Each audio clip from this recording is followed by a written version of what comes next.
Hi all, welcome to my channel, welcome to my world, the world away. And we now got part 3 of Hachette Part Works Build Your Own Mk1a Spitfire.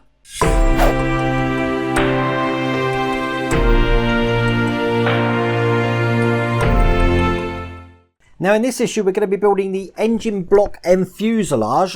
Before I show you the magazine, let me just show you all the parts we've got. Now you'll notice I've kept them in the actual case that they come in. The reason I've done that is because it's far easier to see what parts link with what if we keep it in here. So obviously these two bits are going to go together and these two bits are going to go together. If I was to tip them out, I'll be wondering what's going on what. So just a little tip for you there. Try and keep them in the parts there. Also in this issue, we're going to need some glue. The glue that I use here is from the range. It only costs £1. It's just a normal super glue. The difference is that this is vacuum sealed. So I can actually leave the lid off of this and it won't dry out. But don't want to be leaving the lid off.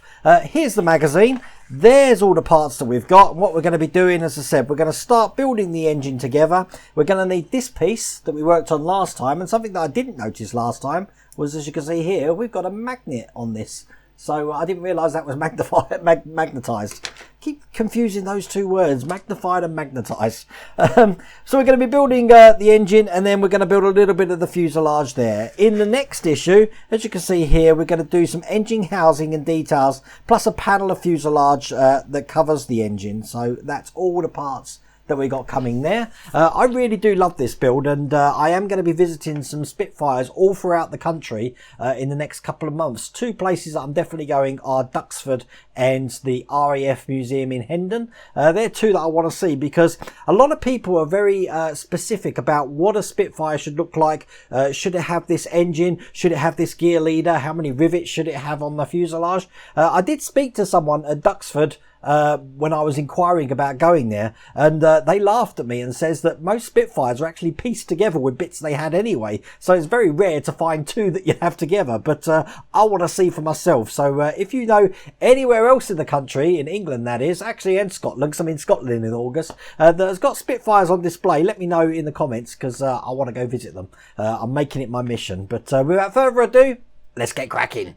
Okay, so the first parts of the engine, we've got this one here and this one here. Now you know these are going to go right, because if you look, don't know if you're going to be able to see this, this one actually says R2 just there, and this one in the inside there says R1.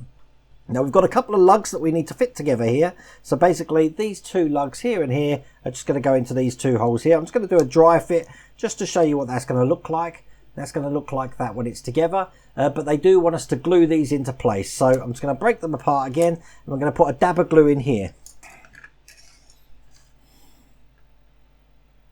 Now I don't want to swamp this engine block with glue, so I'm using my pin vise with a pin in it just to apply the tiniest amount of glue just into these sections here.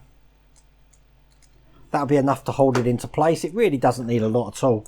And then we press this in, making sure that we are putting it in the right way there. So that goes in just like that. We push that into place.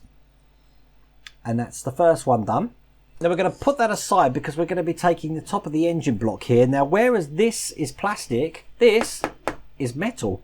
And what we're going to be doing is we're going to be affixing the little Rolls-Royce logo just into the holes that you see there. Now these are incredibly tiny, but they are just a push-in thing.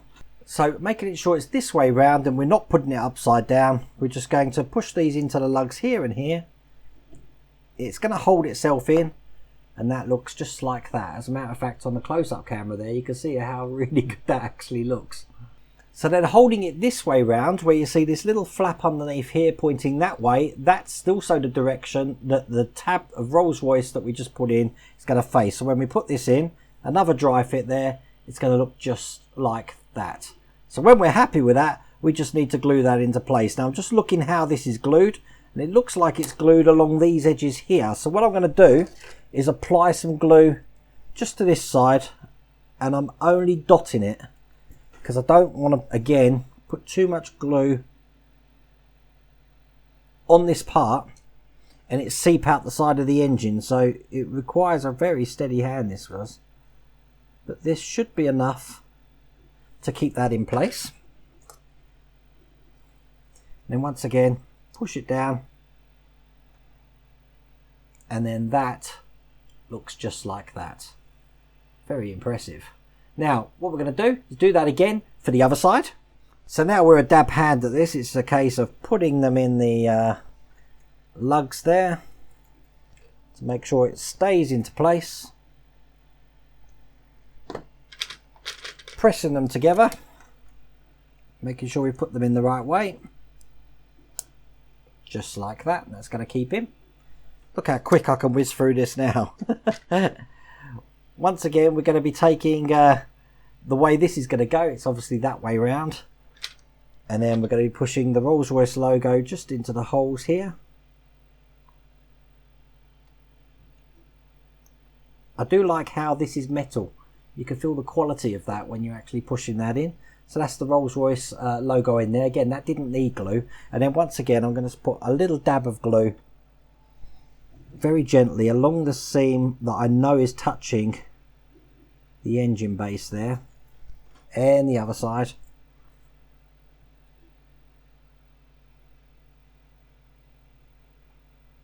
Just to keep that in place. That's excellent. And make sure we put this in the right way. And again, it's going to go in just like that. So it looks just like that.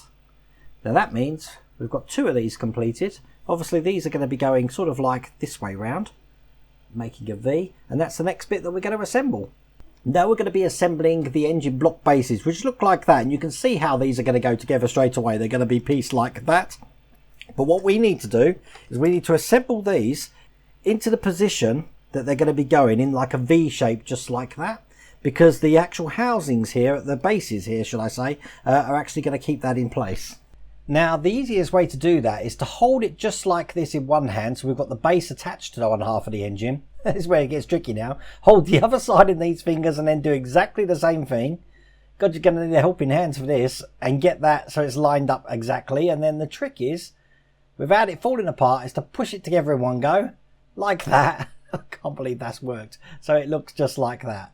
And there we are on the other camera there. Now we need to keep this together, which means we need to put a screw through this. And it takes one of the 6mm screws, which one of the black screws. You do get a black and a silver screw in this. It's just a black screw. And we put that in just like that. And that will keep everything together. So the finished one looks just like that. Now we take the fuselage section, looking just like this. This is metal, which is really good, and it's quite weighty as well. So and we've got the part that we had in the last issue here, which is magnetic, as you can see. And this is just going to go on the lug that we just see there. So if I just turn this round, it's going to go on the lug. Now, as you can see, we've got it bent at the top here. The bend goes towards the rear of the fuselage, so it's going to go in this way. So the bent side goes towards where my fingers are there. And then once again, we're just going to put this in with a 2x4mm screw, which is one of the silver screws that come in this.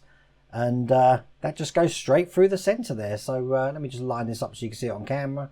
And there we go. That's the last screw going in. And that holds that in place.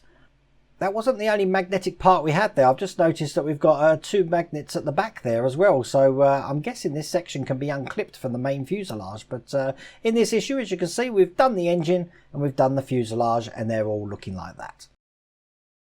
And that's all there is to do in that issue. I really am liking this. And you know what I like more about it? The weight. I love weight on things because you can tell quality through weight, I believe. So but that was a little bit easier than I thought it would be. So I really do enjoy this. You can still get this yourself, and I'll put the link to the spitfiremodel.com website there, and you can see all the free gifts you get. So if you still want to do this, get on board now before you miss the train, like the Terminator and the Bismarck, and you'll be able to start this and build it alongside me. But I really do hope you like that video. If you did, please remember to give me a thumbs up, and if you haven't subscribed already, please remember to subscribe. Other than that, take care.